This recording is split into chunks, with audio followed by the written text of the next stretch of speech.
Information is the lifeblood of business, and blockchain is great for delivering such information because it delivers instantaneous, shareable, and entirely transparent data recorded on immutable ledger that can only be viewed by network users. And since all the members or users share a single view of the truth, you can see details of a transaction end to end. That being said, I welcome you all to the second session on blockchain technology. But before we get started with the session, make sure you guys hit the bell icon and subscribe button so that you never miss an update from IntelliPath YouTube channel. We'll begin this session by talking about distributed ledger technologies. Then, we'll understand how a transaction in a network is initiated. Then, moving forward, we'll talk about public key cryptography, Bitcoin address, and how to send a transaction. I hope I have made myself clear with the agenda. So, without any ado, let's get started with the first topic of this session. So let's start with our on the topic cryptocurrencies and blockchain. So let's see what kind of distributed ledger technologies are available nowadays. The picture on the screen elaborate many things about the platform used, the technologies, the consensus mechanisms, the application use cases, industry outcomes, consortiums about the distributed ledger technologies available nowadays. So major player in as part of infrastructure and technology providers are cloud vendors like AWS, Azure, Google, IBM Bluemix, etc. play important role in providing infrastructure to distributed ledger technologies.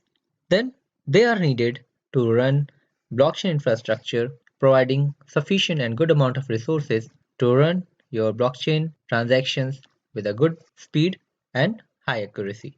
Platform technologies and providers are or can be divided into private and proprietary, private consortium, and open sources. Few are open to the market and can be utilized for as per the individual needs. Example of private and proprietary providers are Digital Asset, Nasdaq, Chain, Tendermint, Casper, etc. etc. Then your private consortium constitutes Corda R3, CEV, Sentinel, and then comes your open source available blockchain networks or distributed ledgers you can say called multi-chain and Hyperledger V1.0. Then there are multiple open providers like Ethereum, Stellar, BBFT, Bitcoin, Consensus, Paxos, etc. So on the top of the platform technologies and providers, there runs consensus mechanism to finally run your transactions and commit them into a new block. So there are various kind of consensus mechanism evolved with the evolution of blockchain technologies. Few are leader based, few are proprietary distributed ledger consensus based, few are federated consensus based, few require your very generic algorithms like proof of work, proof of stake, proof of elapsed time, and other mechanism to allow your validators or miners to create new blocks and give them chances equally to commit their transactions and write them into a new blocks. So all the consensus mechanism you see here, some or other way, helping validators to validate their transaction, record their new blocks in fair manner to the blockchain network. What actually consensus mechanism is, we will be learning in coming slides. Then what could be the application and use cases of blockchain networks?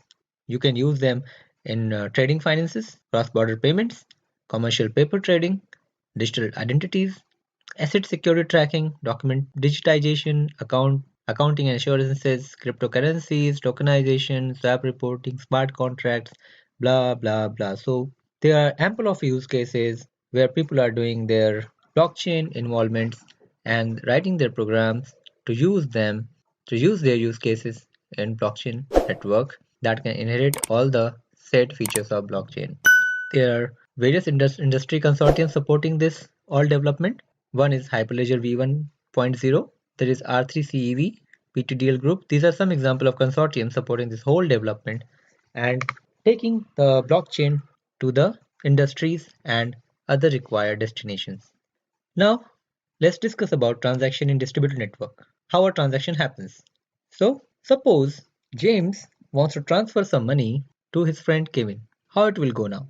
Now, since there is no central authority in the system, there can be certain questions that might come your mind, like who will be validating the transaction? Who will validate if James already has sufficient money?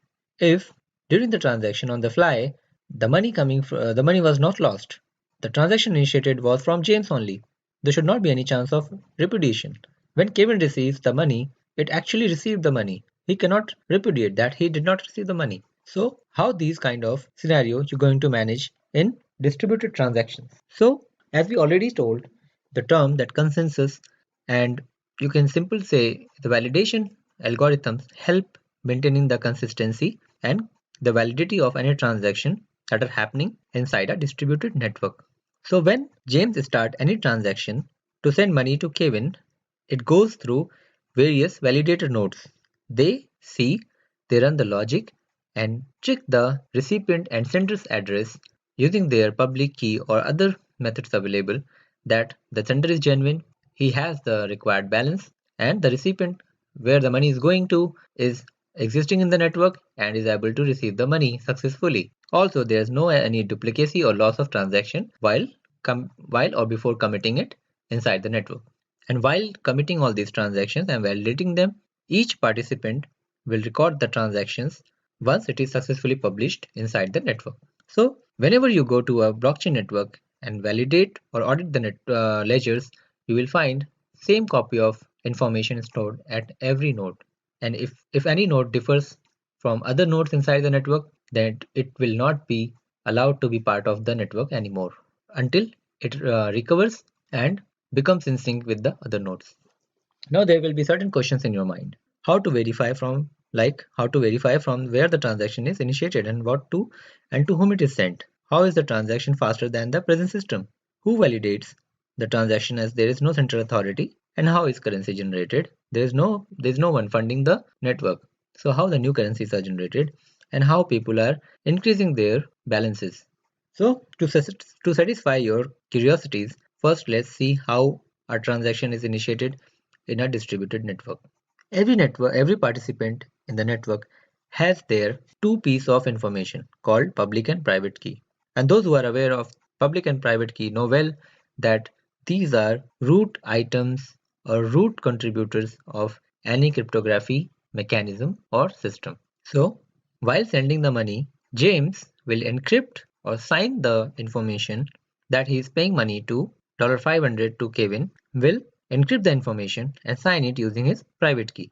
That will go in form of a cryptographic information, encrypted information over the network, and then when Kevin receives the money, he will use the public key of James and decrypt the money and have the amount. So this is how a transaction initiated. There are multiple uh, steps and phases through which a transaction is successfully committed to the network that we will be learning when we will see and discuss in more details.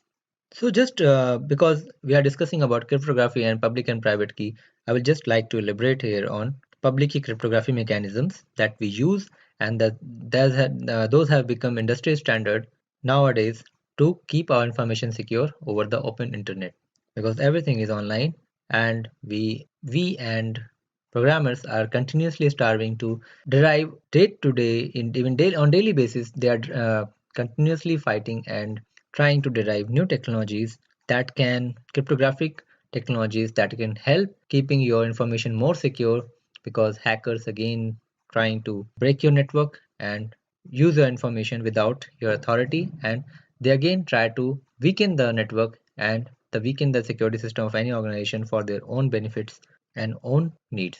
So when public key cryptography is used, this can be of two kind: symmetric key cryptography or asymmetric key cryptography.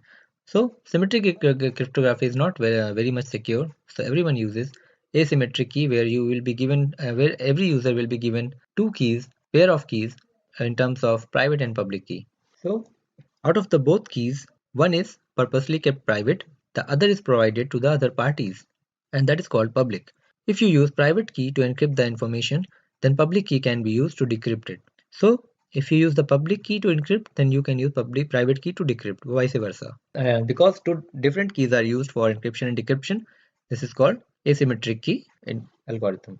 So using this information, the person who is having your public key and receiving the information encrypted by your private key will be in a situation to decrypt the information and ensure that it is you that has sent the information. This helps to maintain and identify the sender by using and decrypting the information using their public key. How these keys are stored? These keys are stored in form of wallet.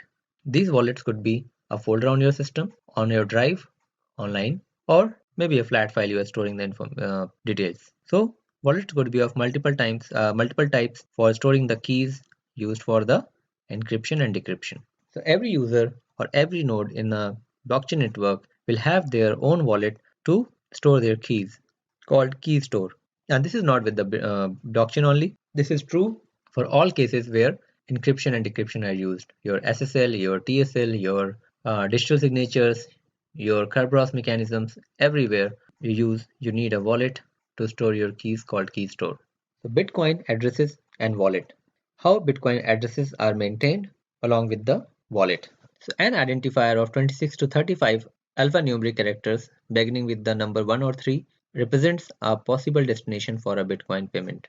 So if you see any string that is starting from 1 or 3 and length 2635 will specify a Bitcoin address. Any user that is holding a node in a Bitcoin network will have a Bitcoin address where or to he will start any transaction and participate in the Bitcoin network to earn coin and do transactions. Bitcoin wallet. A wallet is basically the Bitcoin equivalent of a balance or bank account. So when we talk about wallet in Bitcoin, it is equivalent to your bank account where you keep your whole money. So it allows you to receive Bitcoins, store them, and then send them to others. So like your normal bank account, you can store money and send the money whenever required to the other person. Once a wallet is installed on your computer or mobile device, it will generate your first Bitcoin address that you need to remember. Each address has its own balance of Bitcoins that it maintains and updates along with the transactions occurring. However, the addresses can be changed whenever you want to. These addresses cannot need to be unique. You can change when you want to change your system or place. There are various kind of Bitcoin wallets available in the market. There are software wallets available like Bitcoin Armory is the most popular stable and secure software wallet that is used nowadays. There are web wallets available. Web wallets add a level of convenience that software wallets can't, such as being able to access your funds from any device. So using web wallets, you can access your funds anywhere and do transactions inside the Bitcoin. Cold wallets. Cold wallets are simply any kind of Bitcoin wallet that isn't connected to the internet and that can be used to do the transactions. Then comes your paper wallet, USB drive that can be used again on the go. You can take them with you and participate in the network whenever needed. Then there are brain wallets available when you don't want to keep any wallet and keep the passphrase in your brain. You can use them and remember in your memory to do the Bitcoin transactions. Then comes hardware wallets that can only be accessible with the physical contact to the wallet and have hit the scene this year only. So considering the requirements, Bitcoin has given the facility of hardware wallets that can be used and kept with you like physical identity like cards and then can be used to do the transaction inside the network. Now let's know what transaction is. A transaction is a piece of information that you want to share in order to update the existing items or generate a new items in form of transactions and block inside the network. So while sending a transaction, your system or network follow a mechanism of modifying the information or generating encrypted entities in order to keep your information safe. The transaction is broadcasted in the form of a digital message, as you can see in the picture, and just like your signatures provide the proof of ownership on the document, similarly, digital signatures provide the proof that is transaction is genuine. Unlike a handwritten password, digital signature is unique for every transaction. So what it means actually, whenever you are sending an information, transaction details are hashed using your private key.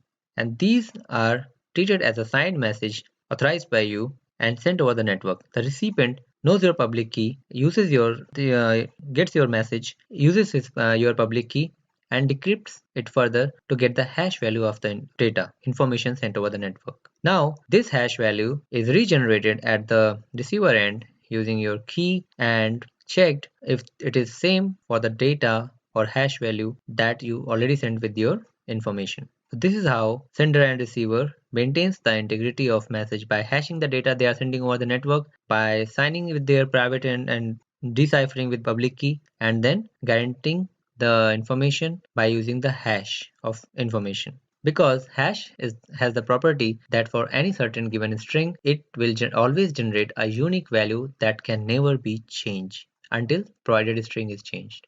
This is how hash is used to guarantee the information is not tampered or changed while transmission. Even a dot in the if a dot is changing the information, your hash value will change completely. So, how transactions are propagated over the distributed network?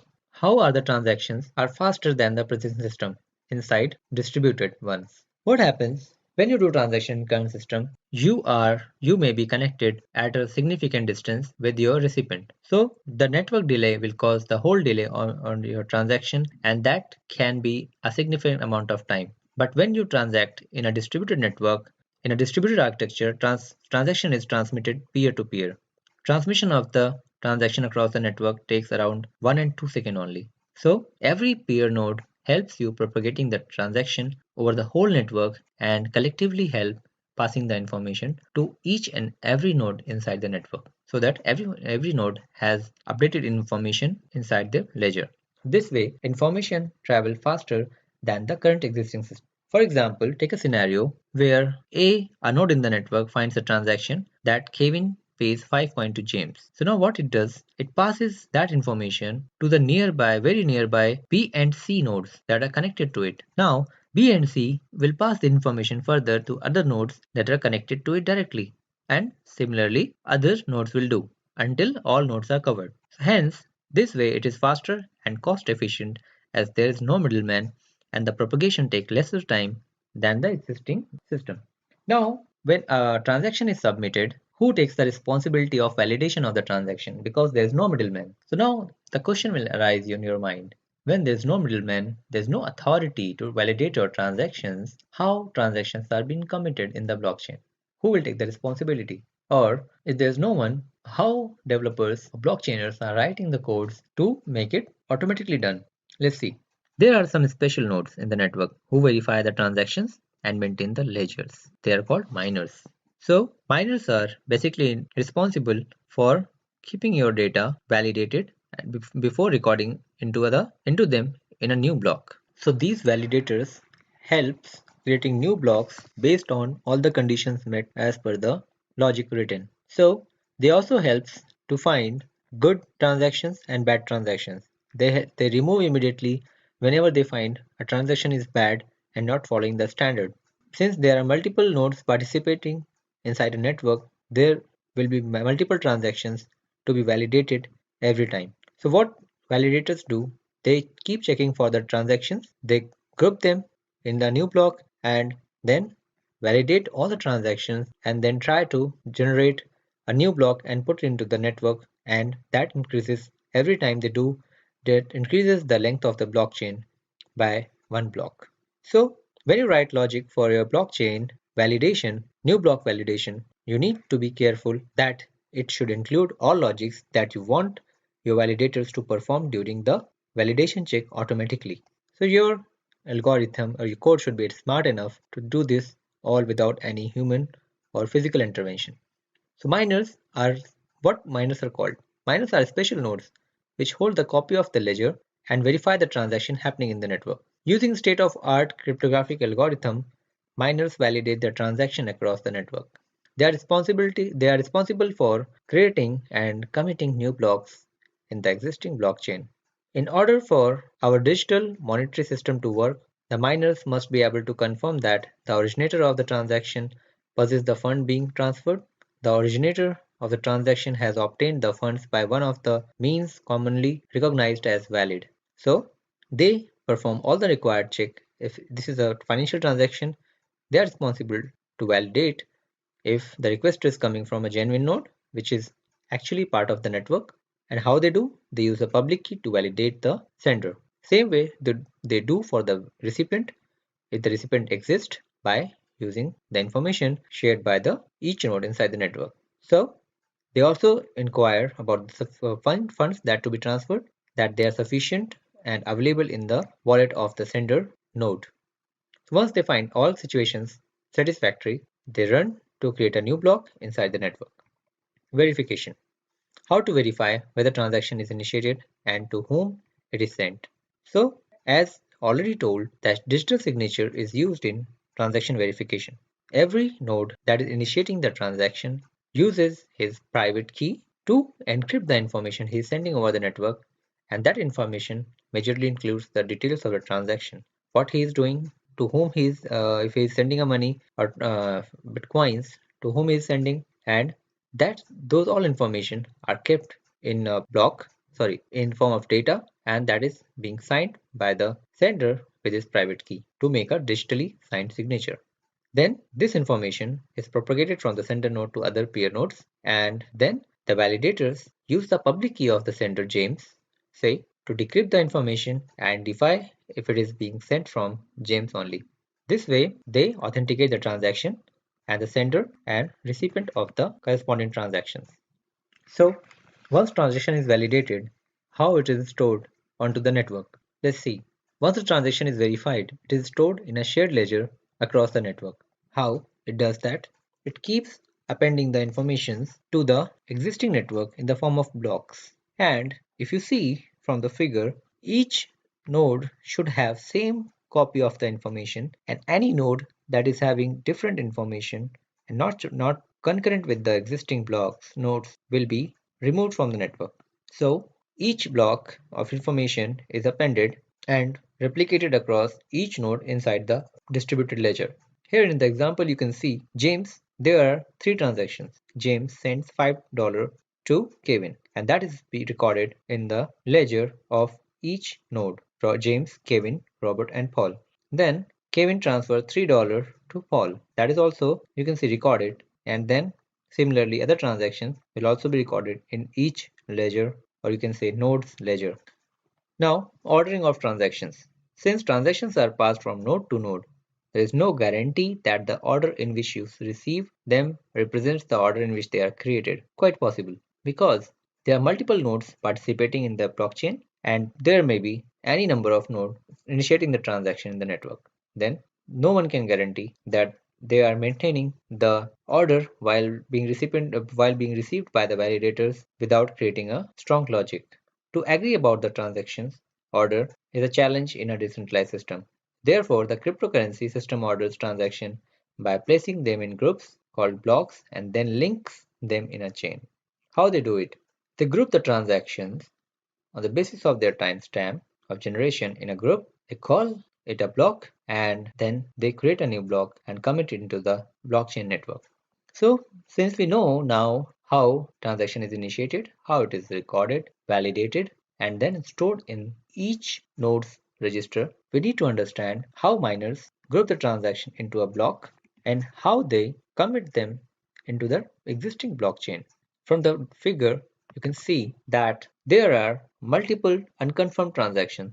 You can see new transactions that are not already committed to the block or blockchain that constitutes. For example, here Lisa sends Sandra 7 Bitcoin. Mary sends John 10 Bitcoin. James sends 5 Bitcoin to Kevin.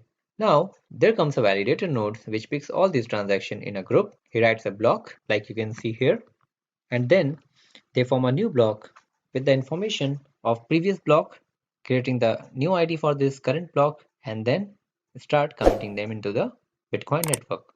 One more important thing is that you should observe from the diagram is every block has a number attached to it that corresponds to the length of the blockchain and block ID of every block created in the network. And the most important, the relational thing is every block has is maintaining the hash of the or ID of the previous block in it. And this way it really helps to maintaining the integrity of the blockchain, and since every block remembers the address of the previous block, no one can inject a new block between any block in the network. This helps keeping your blockchain immutable and unhackable, you can say. Now, there is a chance, and this happens practically, like when your miners are creating a block in the network, they will not be alone participating for creation of or mining of a new block. There will be multiple miners working to create a new block. And that is where you need to write logic, or you should need to have mechanism where various miners are constructing blocks. There could be several options to choose from. How does the network decides which block should be the next in the chain? How you'll be deciding which validators block the network should choose. So again, there is a logic in Bitcoin, existing one, and while you are writing your Hyperledger, you need to be, when you are writing a logic for your blockchain, you need to be very conscious while writing this logic, like how miners will behave and how their work will be picked against others while writing new blocks. So there can be number of miners constructing a block that we already know. Now we need to see which miners blockchain should pick and write. So for the sake of this, for the sake of the integrity and selection of a new block, there are certain mechanisms defined by every blockchain technology provider, whether it is Ethereum, whether it is Hyperledger, whether it is Sawtooth, or any available blockchain network or blockchain platform nowadays. So few are like proof of work, proof of stake, proof of elapsed time, and PBFT. These are certain mechanism, or you can say algorithms, that helps the blockchain deciding new upcoming block in the network. So let's see one example of proof of work, how it helps deciding the and selecting the work of a validator in form of a new block. Proof of work is a piece of data which is difficult, costly, time consuming to produce, but easy for others to verify, and which satisfies certain requirements. To keep the coin distribution predictable, puzzles become increasingly difficult to solve when more people work on them. Part of Bitcoin solution is that each block must contain the answer to a specific math solution. So, since we are concerned about how new blocks are picked, so proof of work is an example of doing so. More we will be learning in the next video. Thank you. Just a quick info, guys. Intellipaat provides blockchain certification training mentored by industry experts, the course link of which is given in the description below.